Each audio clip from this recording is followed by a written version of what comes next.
Imagine I'm driving my car on the road. I see a traffic officer or a police officer is calling me to pull over. How am I to trust that this person is a traffic officer or this person just wants to take my car? Then if I decide to look out for myself and I don't pull over, only to find out that that person is a real traffic officer, now I'm in trouble because I didn't stop when I was being pulled over. Now I'm on a chase there. I'm running. I'm thinking I'm running away from a criminal. Kanti, I'm running away from a real police officer. Now I'm in trouble. I've committed a crime. Okay, let's say I decide to stop. When I stop, I find out that this person is a criminal. That person points a gun at me, maybe even hurts me, takes my car. Now I don't have a car. You see the situation, it puts us as the citizens in a very awkward situation. We can't even trust that the blue lights that I'm seeing there is the police. When you stop there, you find out the very same blue lights are with the same people who are chasing you here. So it's a very bad situation. These two police officers were arrested after allegedly hijacking a cash-in-transit van. They are among the 7 law enforcement officers who were arrested in the past week for allegedly being involved in various crimes, including hijackings and the use of fake blue lights. We arrested our own, 2 police officers from Saps and 2 from Gauteng Traffic Police and other 2 civilians. I would say we are hard at work in terms of precisely dealing with our own police officials. I'm just giving a strong warning. Anyone who work against us, because this is an inside threat, he will see the mighty of the law. We'll arrest them, because for the past 3 days we had 7 police officials, those who are arrested. Mtombeni, who was speaking during Operation Shanela in Diepsloot, said police are concerned about the high number of murders committed recently. We are concerned about the multiple murders in Gauteng, and Wednesday, Zonkas were 3 murders taxi related, and Thursday 5 murders taxi related with 2 attempted murders, and then of course we have 4 murders within Merimi informal settlement in Shoshangube, with 8 people who are admitted in a hospital. More than 600 arrests were made this past week, with gender-based violence, drunk driving and illegal immigration accounting for most of the cases. Lopang Alamu, SABC News, Johannesburg. This whole situation, this one is a very, very bad and serious situation that is happening here in South Africa. And it's something that hasn't been spoken of that much, but I'm happy because it is starting to gain the needed publicity in the mainstream media.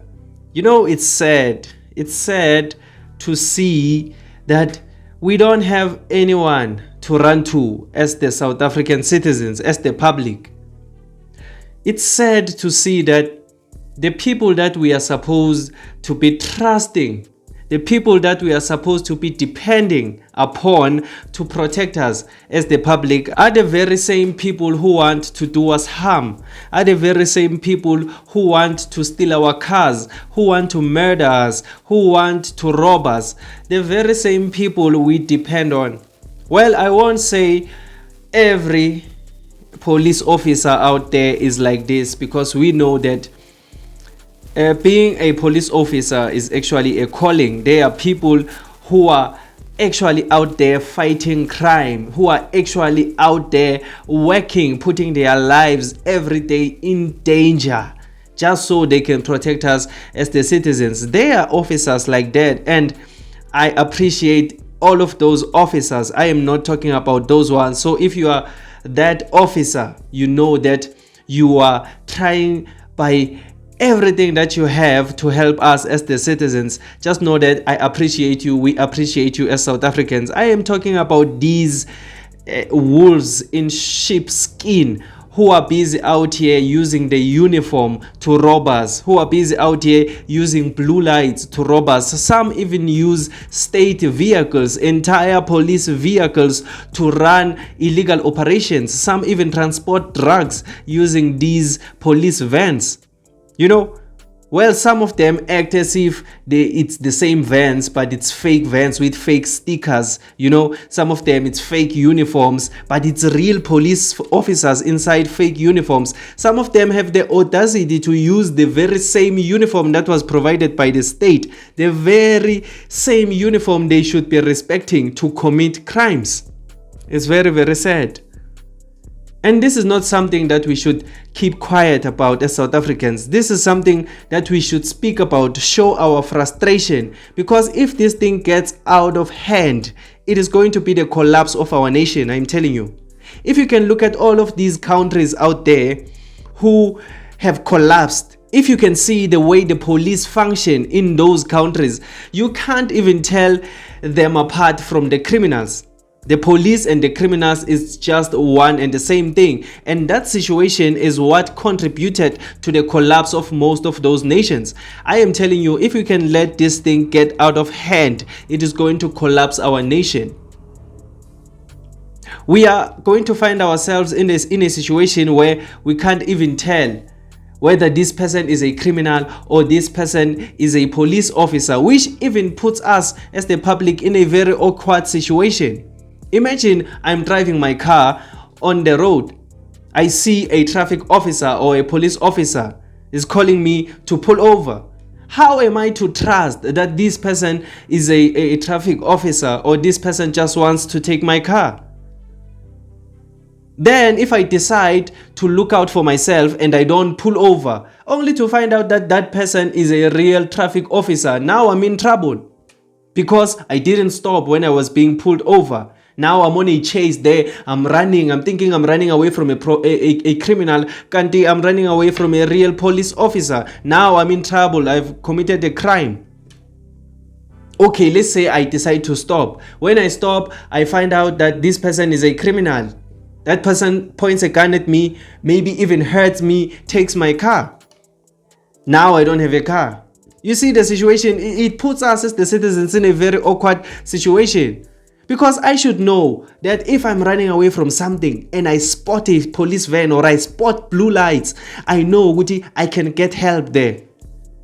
But now, even when we are running away from something, we can't even trust that the blue lights that I'm seeing there is the police. When you stop there, you find out the very same blue lights are with the same people who are chasing you here. So it's a very bad situation. And it even puts us as the citizens in a very awkward and weird situation. I don't even know how we are going to navigate this thing.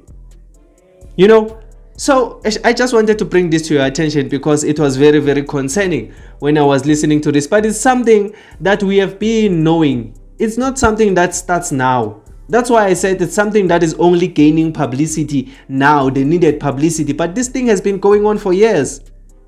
For years. It's just that right now it's as if it's getting worse. That is why I'm saying if we can allow this thing to get out of hand, it's going to collapse our country. This thing has started long ago. We know this. And I once even spoke about something similar months ago when I was talking about the use of state vehicles, saying that police officers are using state vehicles to do nasty things out here. I made a video about that months ago. It's almost one and the same thing. It's just that in that other video, it was police officers using state vehicles to party, to drink alcohol, not necessarily committing crimes. But you can say these things connect, because some of them go drink using state vehicles and then after that they go commit crimes when they are drunk. They go hijack people being involved in things like this that we have seen in that video I staged at the beginning. So this whole thing is a very, very serious situation, and it's sad because I am even confused right now on how are we going to navigate this situation as the citizens if it persists. So tell me on the comment section down below, what do you think we need to do as South Africans? How are we going to tell police and criminals apart now? If you are driving there and a traffic officer tells you to pull over, What are you going to do? Are you going to pull over even though you don't even trust if this is a real traffic officer or it's just someone who wants to take my car? How are you going to navigate that whole situation? Please tell me on the comment section down below. But if you just enjoyed this video or you learned something new, please leave a like and subscribe to this channel. I would really appreciate it. My name is Emmanuel and this is Mzansi Versity, the place where we transform lives through knowledge and information. Let's meet again on another video.